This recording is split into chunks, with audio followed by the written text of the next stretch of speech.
जय मसीह सबैजनालाई। जब हामी दुःख अनि कष्ट भएर हिँड्छौँ, परमेश्वरले हाम्रो लागि एउटा असल योजना बनाउनु भएको हुन्छ। हामीलाई परमेश्वरले नयाँ गरी निर्माण गर्दै गर्नुभएको हुन्छ।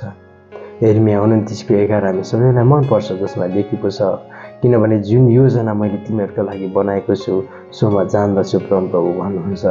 त्यो तिमीहरूको उन्नतिको निम्ति, नोक्सानीको निम्ति होइन, तिमीहरूलाई भविष्य र आशा दिनको लागि हो। यतिखेरको समयमा इजरायली जातिहरू दासत्वको जीवन जिराखेका थिए। आफ्नो देश छोड्नु परेको थियो। आफ्नो घरहरू भत्किराखेको अवस्था थियो। सबै कुराहरू त्यागेर उनीहरू बेबिलोनको अधीनमा गएका थिए। उनीहरूको लागि, उनीहरूको दृष्टिकोणमा उनीहरूको लागि भविष्य देखिएको थिएन। अब उनीहरूले मर्नुभन्दा दोस्रो कुनै पनि उपाय थिएन अनि उनीहरूले मृत्युलाई पर्खिराखेको अवस्था थियो।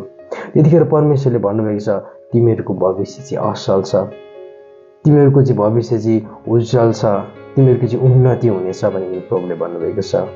प्रियजन, आज तपाईँ अनि मलाई जब हामी कष्टमा हिँड्छौँ, जब हामी दुःखमा हिँड्छौँ, होइन, कतिचोटि हामीलाई लाग्छ अब सकियो, अब केही छैन मेरो जीवनमा, अब म पूर्ण रूपमा खतम भएँ, सकियो जस्तो लाग्छ।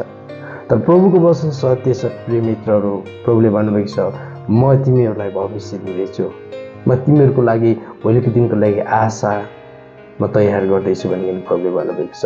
तिमीहरूको उन्नति गर्दैछु भनिकन प्रभुले भन्नुभएको छ।